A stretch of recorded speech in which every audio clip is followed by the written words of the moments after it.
Hola amigos, ¿cómo están? Muy buenos días. Bienvenidos a la edición de hoy, jueves 13 de febrero del 2025.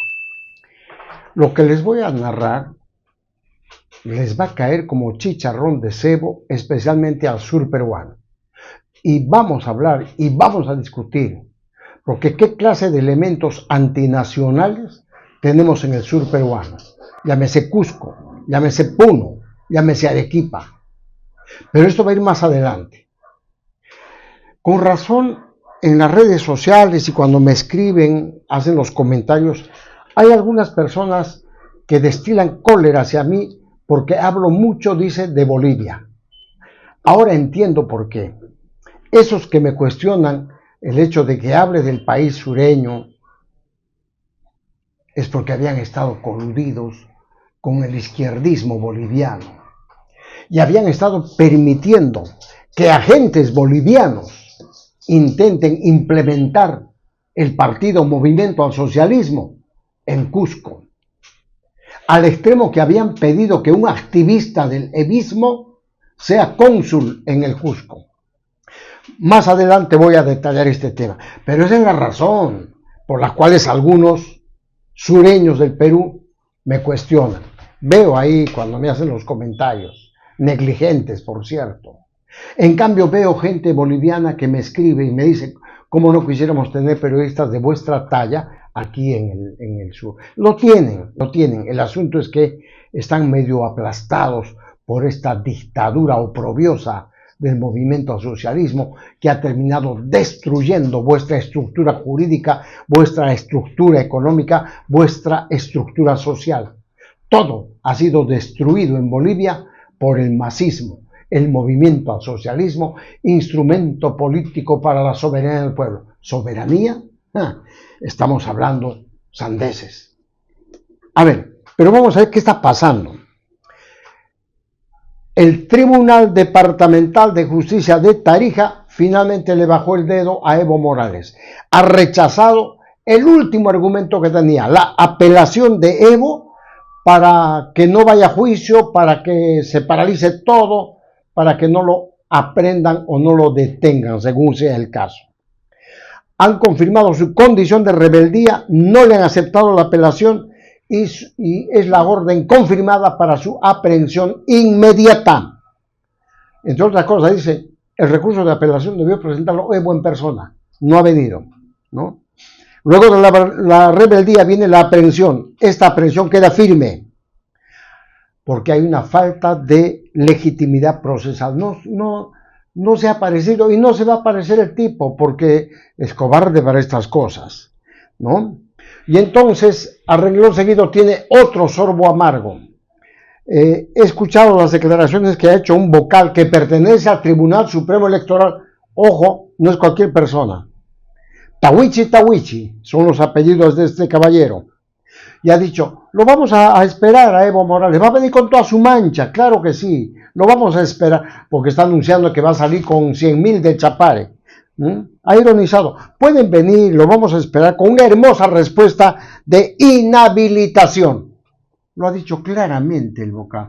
¿Por qué? No porque adelante opinión, sino porque sabe de facto que esa postulación va a quedar inhabilitada, porque así lo ordena el Tribunal Constitucional, así lo ordenó un referéndum y así lo ordena la normatividad boliviana, ¿no?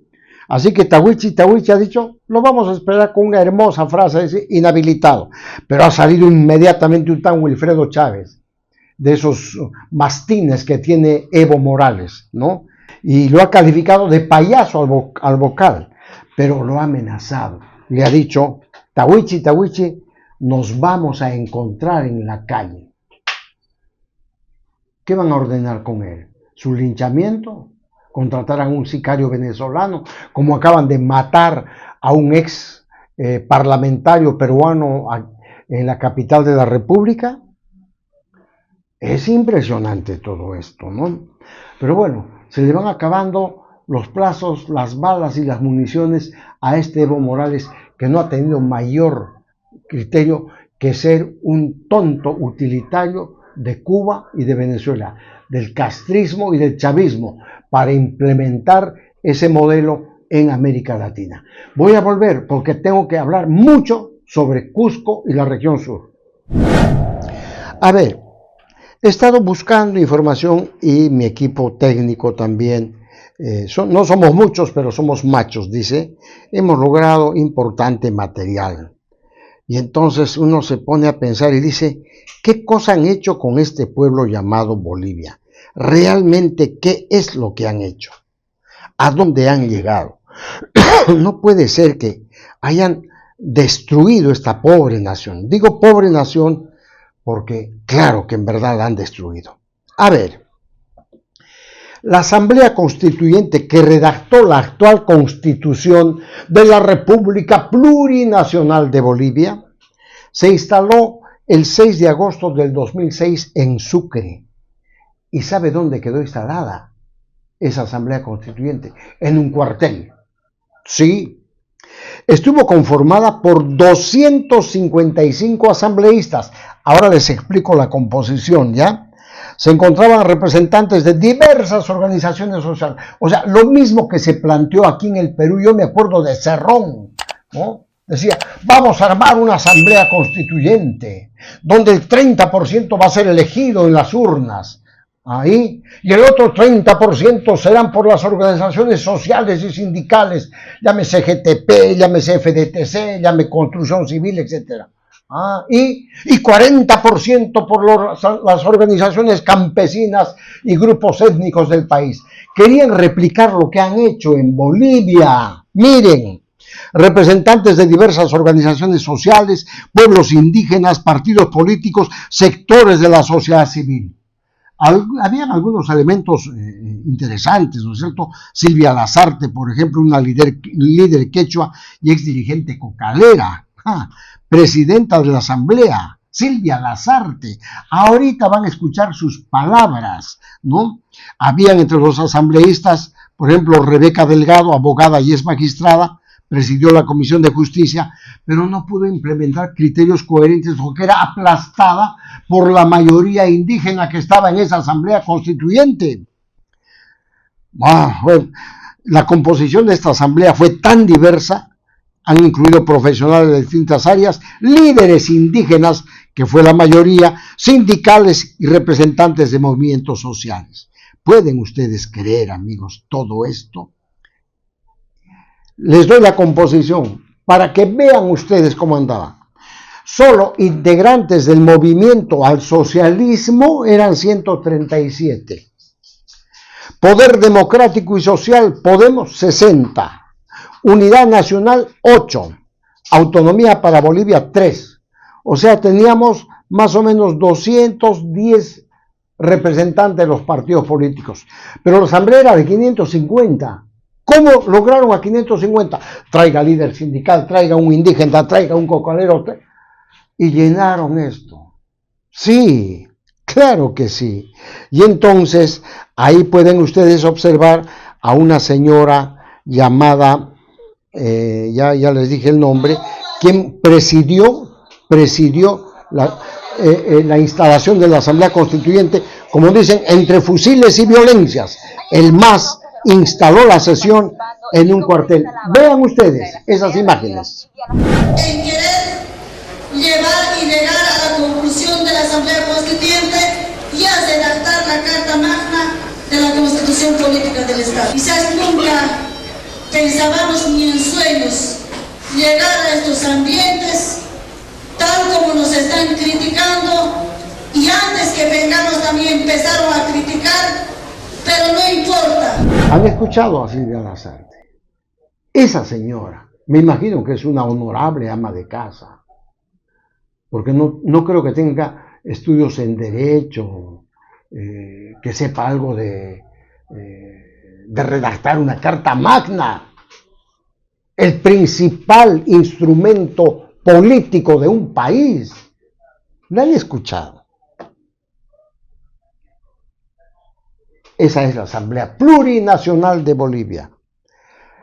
Con razón, pues, se han ido al fondo en materia económica, en materia social.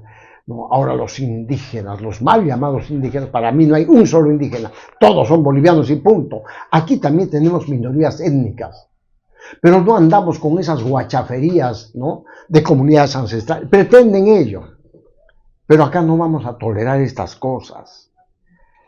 Ah, Dios mío, una composición bastante curiosa que pretendió implementarse aquí, si es que Pedro Castillo daba el golpe de Estado, se producía el golpe de Estado, se quedaba Pedro Castillo, Asamblea Constituyente, y teníamos a una Lasarte presidiendo la Asamblea Constituyente aquí en el Perú. ¿Es correcto? No, ¿verdad?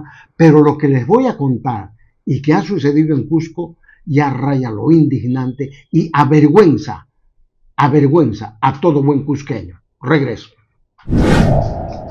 Resulta que el movimiento al socialismo estuvo en Cusco. Sí, se instaló en Sicuani.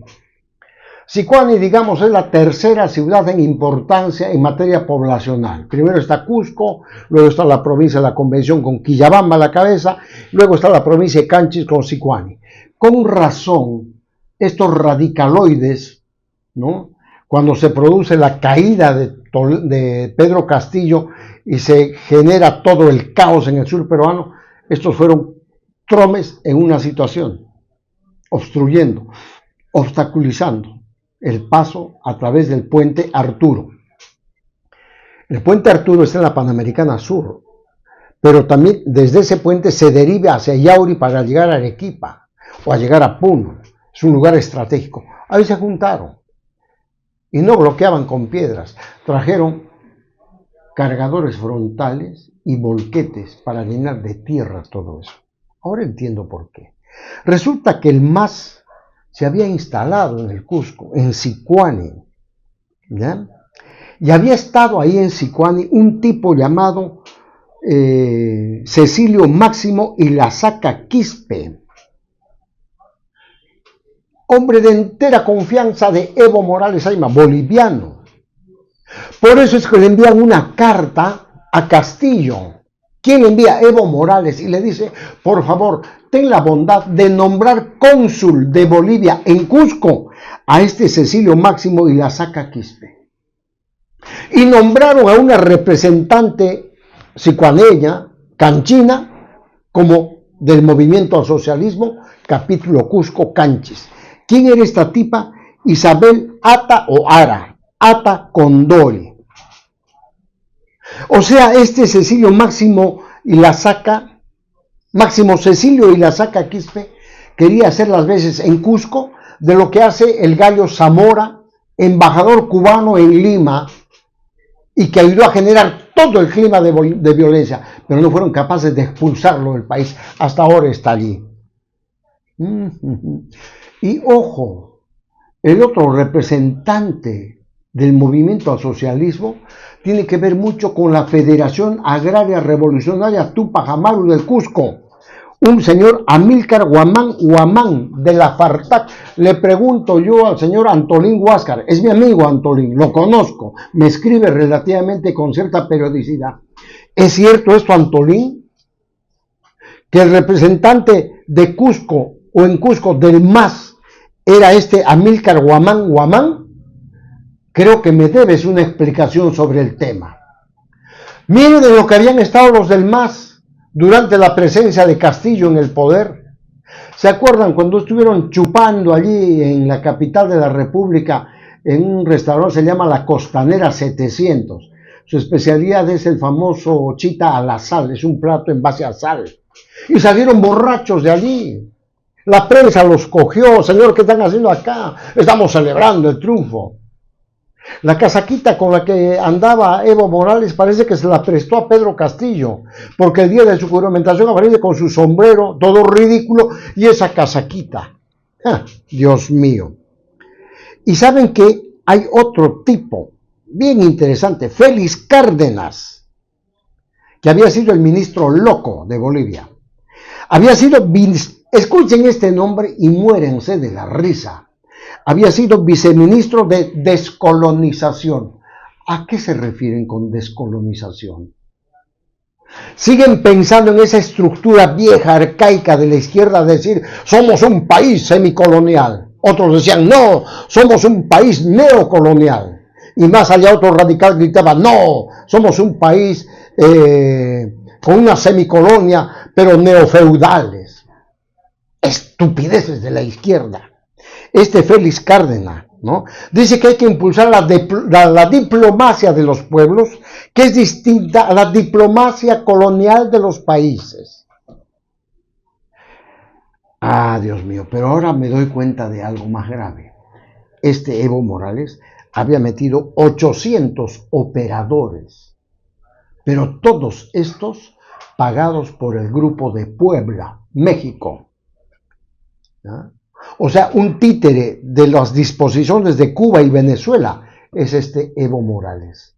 Le dijeron, entra al Perú, revienta a ese país, que caiga la estructura, que se aplique el golpe de Castillo, nueva constitución, similar a lo que pasó en Bolivia, y vaya usted lo que íbamos a tener. ¿Se dan cuenta? Por eso yo hablo insistentemente de Bolivia. Y por eso, aunque les duela, voy a seguir indagando y voy a seguir inquiriendo, porque esto no va a parar. Permiso, amigos. Hasta mañana.